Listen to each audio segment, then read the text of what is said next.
Congress party ఈరోజు రాజ్యాంగ ప్రక్రియలో ఉన్నటువంటి అంశాన్ని ఆనాడు కొనసాగించి ఇప్పుడు కొత్తగా దాన్ని ఇవాళ ప్రశ్నిస్తున్నారు, విమర్శిస్తున్నారంటే మీ అవకాశవాద రాజకీయాన్ని మొత్తం దేశ ప్రజలు గమనించారు కాబట్టే ఇవాళ 3 సార్లు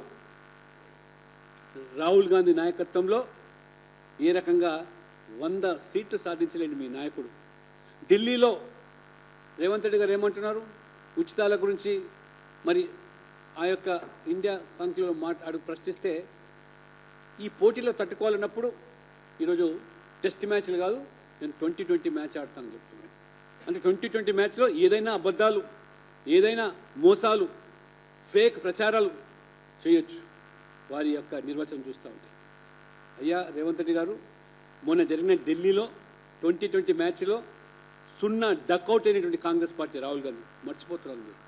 ఇవాళ టెస్ట్ మ్యాచ్లే కాదు, 5 డే మ్యాచ్ కాదు, 3 డే మ్యాచ్ కాదు, 1 డే మ్యాచ్ కాదు, 2020 అయినా ఇవాళ నరేంద్ర మోడీ గారు ఎప్పుడు ఎక్కడ సెంచరీ కొట్టాలనో, ఎక్కడ డబుల్ సెంచరీ కొట్టాలనో, ఎక్కడ ఏ రకంగా హ్యాట్రిక్ సాధించాలనో ఇవాళ ప్రజలు మొత్తం ప్రజలంతా కూడా కులాలకు, మతాలకు, ప్రాంతాలకు, వర్గాలకు అతీతంగా వెన్నుదన్నుగా మోదీ గారితో ఉన్నారు కాబట్టే వారు హ్యాట్రిక్ సాధిస్తూ ఉన్నారు, సెంచరీలు సాధిస్తూ ఉన్నారు.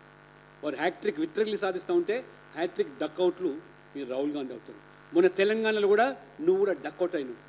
ఈ 2020 మ్యాచ్లో 3 ఎమ్మెల్సీ ఎన్నికలు జరిగితే 0 సాధించిన నీవు ఇవాళ దక్షిణాదిలో బీజేపీ ఉనికి గురించి మాట్లాడుతున్నావంటే నీకు ఇవాళ ఆ యొక్క సెగ తెలిగింది బీజేపీది కాబట్టే అబద్ధత భావంతో ఇవాళ వైరి పక్షాలను చెప్పుకుంటున్నటువంటి బీఆర్ఎస్, కాంగ్రెస్ చేతులు కలుపుతున్న విషయాన్ని ప్రజలు గమనించాల్సిందిగా నేను కోరుతూ వారి యొక్క ఈ అఖిలపక్షం అంతా కూడా ఇదంతా కూడా ఇది కేవలం ఒక డ్రామా, నాటకం. నిజంగా అఖిలపక్షం అంటే తెలంగాణ ప్రజల ఎవరైతే మీరు హామీలు ఇచ్చి ఇవాళ మోసం చేస్తున్నారో దాని మీద అఖిలపక్షం వెంటనే ఏర్పాటు చేసిగా దానికి ఇవాళ రాష్ట్రం నుంచి ఎవరు రావాలనో రాష్ట్ర అధ్యక్షుడు దాన్ని ఖచ్చితంగా నిర్ణయిస్తారని చెప్పి ఈ సందర్భంగా తెలియజేస్తాను.